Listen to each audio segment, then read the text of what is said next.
चलिए, तो ये हमारा होमवर्क क्वेश्चन था। तो इस क्वेश्चन को बिल्कुल ऑब्जेक्टिव अप्रोच से किया जा सकता है। हर सवाल को सॉल्व करने की ज़रूरत नहीं होती है। अगर आपका कॉन्सेप्ट क्लियर है तो आप चीज़ों को बहुत आसानी से कर सकते हो।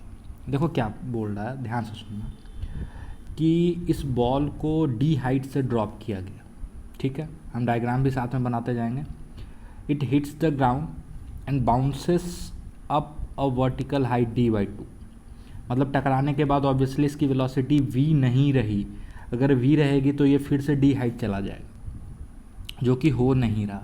ठीक है, neglecting subsequent motion and air resistance, its velocity v varies with height h above the ground. h को कहाँ से मेज़र करना है? ग्राउंड से। तो बेसिकली ध्यान से सुनो, ये कहानी कुछ ऐसी है। हम बगल में आपको एक ड्राइंग कर रहे हैं। ठीक है, ये हाइट d, ये हाइट d है और यहाँ से बॉल को छोड़ा गया।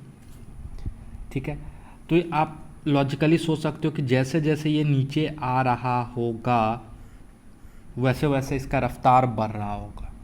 ठीक है, मान लो यहाँ कहीं पहुँच गया, तो जब ये d हाइट पे है तो इसका वेलोसिटी क्या है? 0। ठीक है, और यहाँ वेलोसिटी का वेरिएशन पूछ रहा है। That means we should take care of direction also. ये ध्यान में रखिएगा। ठीक है सर। अच्छा, हाइट जो मेज़र हो रहा है वो यहाँ से मेज़र हो रहा है, यानी अभी अगर बात करें, बॉल जब यहाँ कहीं आ चुका है ऊपर से गिर के, तो अभी ये ग्राउंड से कितना ऊपर है? तो सर ये h ऊपर है। ये ध्यान में रखिएगा। ठीक है, अगर यहाँ पे वेलोसिटी की बात करें तो कितना होगा? तो बहुत आसानी से आप निकाल सकते हो, v बराबर √2g d-h।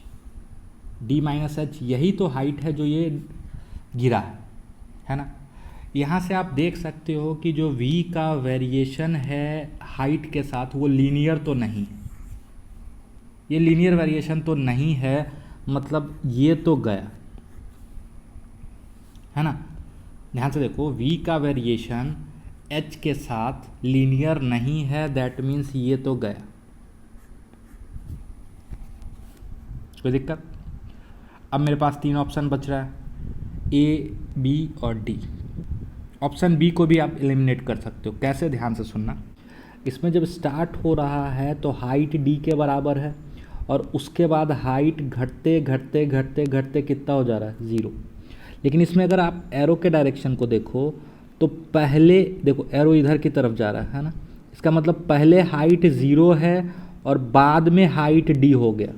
ध्यान से देखो, एरो का डायरेक्शन इधर है, यानी पहले हाइट 0 है, यहाँ पे हाइट क्या? 0, और ये हाइट बढ़ के d हो गया, जो कि गलत है। तो यहाँ से आप b को भी एलिमिनेट कर सकते हो। अब आप d को बहुत आसानी से एलिमिनेट कर सकते हो। यहाँ पे ये वाला देखो सही है कि पहले हाइट d है, फिर जैसे जैसे ये गिरा, ठीक है, तो वेलोसिटी का मैग्नीट्यूड बढ़ा और एक पर्टिकुलर वैल्यू अचीव कर लिया जब हाइट 0 हो चुका। ये हाइट नहीं है, हाइट इस एक्सिस पे है, ध्यान से देखना। तो जब ये हाइट 0 हो चुका है तो ये एक वैल्यू अचीव कर लिया। ठीक है, और टक्कर के जस्ट बाद वेलोसिटी कुछ कम हो जाएगा। ध्यान से सुनना, यहाँ पे अगर ये v वेलोसिटी से हिट किया या v डैश से हिट किया तो टक्कर के बाद ये v डैश नहीं होगा, है ना। ऑब्वियसली अगर v डैश होगा तो ये फिर से इसी हाइट पे चला जाएगा, मतलब ये मैग्नीट्यूड में घट गया। ठीक है, लेकिन डायरेक्शन भी उल्टा हो गया है। मतलब अगर यहाँ पे वेलोसिटी v डैश है तो टक्कर के बाद ये -v डबल डैश हो जाएगा, है ना। और अगर माइनस है, पहले से नीचे के डायरेक्शन को आपने माइनस लिया है, तो ऑब्वियसली ये डायरेक्शन चेंज हो जाएगा, यानी वो +v डैश हो जाना चाहिए। बट इसमें देखो d में जैसे जैसे हाइट घटा, वेलोसिटी बढ़ते बढ़ते एक वैल्यू को अचीव किया, मैग्नीट्यूड की भी बात कर रहे हैं, लेकिन टक्कर के बाद ये घट के यहाँ से स्टार्ट हो रहा है। ध्यान से देखो, मतलब पहले अगर इस डायरेक्शन को निगेटिव मान रहे हैं तो ये टक्कर के बाद भी निगेटिव ही बोल रहा है, जबकि नहीं, ये इतना पॉजिटिव हो जाना चाहिए। और फिर जैसे जैसे आपका हाइट बढ़ रहा है, ध्यान से देखो, उसका फिर जैसे जैसे हाइट बढ़ रहा है ये ज़ीरो को अचीव करेगा, है ना, कुछ ऐसे। तो ये भी गया, तो एकमात्र ऑप्शन ये बच रहा है, और ये बिल्कुल सही से एक्सप्लेन कर रहा है, आप ध्यान से देखना। कैसे? जब हाइट d था तो वेलोसिटी 0, और नीचे के ये माइनस में है, इसका मतलब नीचे के डायरेक्शन को माइनस ले लिया गया, ठीक है। यानी जैसे जैसे ये नीचे आ रहा तो निगेटिव में मैग्नीट्यूड बढ़ता जा रहा। देखो जैसे जैसे हाइट घटता जा रहा, हाइट नीचे से मेजर किया गया है, यहीं पे बच्चे कंफ्यूज हो रहे हैं। तो जैसे जैसे हाइट घटता जा रहा है रफ्तार बढ़ता चला गया, और डायरेक्शन निगेटिव लिया है, इसलिए माइनस की तरफ, ठीक है। और जैसे ही टक्कर हुआ, अगर ये वेलोसिटी यहाँ माइनस में था तो टक्कर के बाद कुछ कम वेलोसिटी प्लस की डायरेक्शन में हो जाना चाहिए।